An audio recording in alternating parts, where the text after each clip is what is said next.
اعوذ باللہ من الشیطان الرجیم بسم اللہ الرحمن الرحیم۔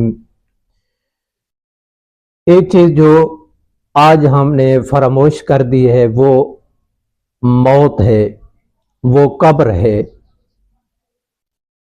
اور موت اور قبر کو ہم نے کیوں فراموش کیا ہے؟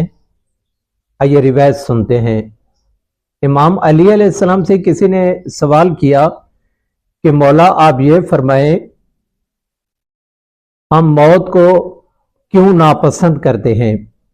امام علیہ السلام ارشاد فرماتے ہیں انکم امرتم الدنیا وخربتم الآخرہ، کیونکہ تم نے دنیا کو آباد کیا ہے اور آخرت کو برباد کیا ہے، ویران کیا ہے۔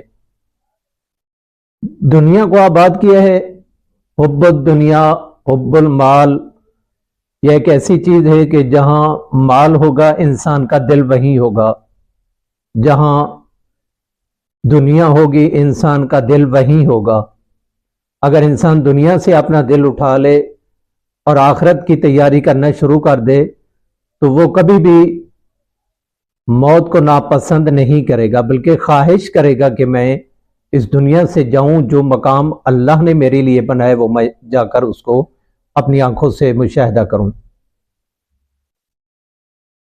ہمارے امام معصومین علیہ السلام بہت زیادہ موت کو یاد کرتے ہیں۔ وہ امام جس کا لقب سید السجاد علیہ السلام ہے، امام زین العابدین علیہ السلام، امام کا لقب زین العابدین بھی ہے اور سید الساجدین بھی ہے۔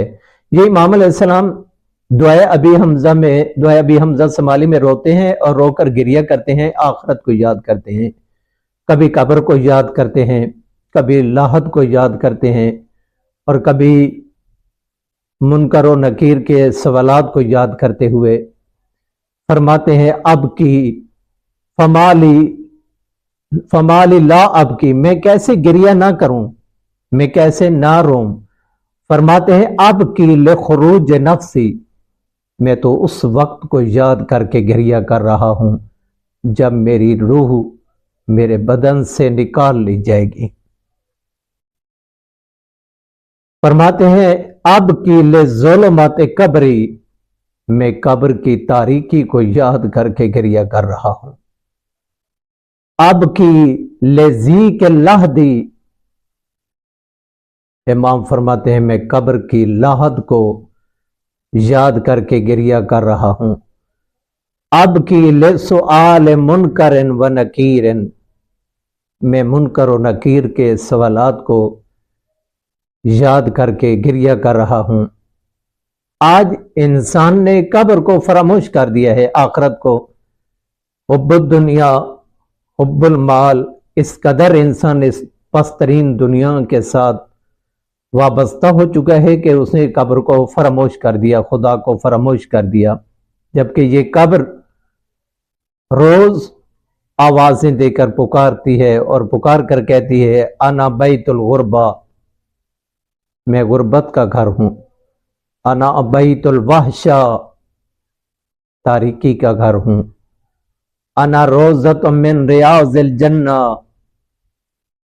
قبر جنت کے باغات میں سے ایک باغ ہے۔ یہ فرمان ہے رسول اللہ صلی اللہ علیہ وسلم کا، القبر روضۃ من ریاض الجنہ، یا جنت کے باغات میں سے ایک باغ ہے، یا جہنم کے گڑھوں میں سے ایک گڑھ ہے۔ اور یہ دعاؤں میں ہمیں تعلیمات میں یہ ایک دعا تعلیم کی گئی ہے کہ یہ دعا مانگا کرے اللہم اجعلہا روضۃ من ریاض الجنہ، کہ اللہ میری قبر کو جنت کے باغات میں سے ایک باغ قرار دینا، ولا تجعلہا حفرۃ من حفر النیران، جہنم کے گڑھوں میں سے گڑھا قرار نہ دینا۔ آج دنیا میں ہم کس قدر قبر کو فراموش کر بیٹھے ہیں۔ اللہ کے پیارے رسول حضرت محمد مصطفیٰ صلی اللہ علیہ وآلہ وسلم کا ارشاد گرامی ہے، فرماتے ہیں کن فی الدنیا کانک غریب، فرماتے ہیں دنیا میں مسافر کی طرح رہو، اس طرح زندگی نہ گزارو کہ میں نے ہمیشہ کے لیے رہنا ہے، بلکہ زندگی اس طرح گزارو کہ میں نے ایک مسافر کی طرح زندگی گزارنی ہے۔ جس امام کو ہم اپنا رہبر مانتے ہیں، جس امام کو ہم اپنا لیڈر مانتے ہیں، وہ ہمیں اپنی سیرت طیبہ سے کیا درس دے رہے ہیں۔ آج ہم نے زندگی کا جو اصل مقصد تھا وہ فراموش کر دیا۔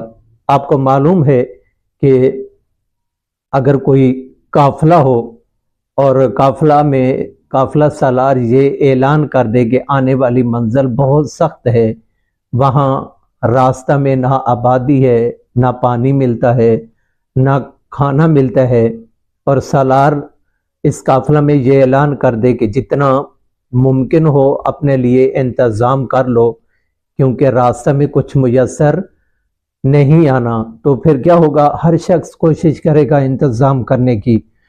ہم جس امام کو مانتے ہیں وہ امام المتقین ہے، اور ہمارے قافلہ کے جو قائد ہیں وہ امام علی علیہ السلام ہیں، اور روز ہم آذان میں یہ گواہی دیتے ہیں، اشہد ان علی امیر المؤمنین و امام المتقین، کہ اللہ میں گواہی دیتا ہوں کہ مولا علی علیہ السلام مومنوں کے امیر ہیں اور متقیوں کے امام ہیں۔ اسی امام علیہ السلام نے شب بھر عبادت کرتے ہوئے، مناجات کرتے ہوئے، راز و نیاز کرتے ہوئے خدا کی بارگاہ میں، امام نے سفر سے پہلے اتنا فکر مند ہو کر سب کو خطرہ سے آگاہ کر دیا۔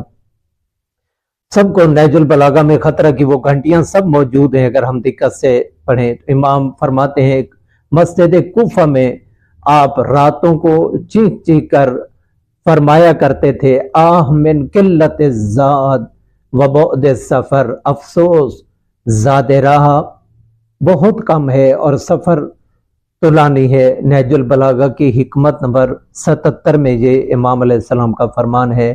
فرماتے ہیں آہ افسوس زاد راہ بہت کم ہے اور سفر بہت لمبا ہے۔ یہ وہی امام ہے جو ہزارہ نوافل ادا کرتے تھے۔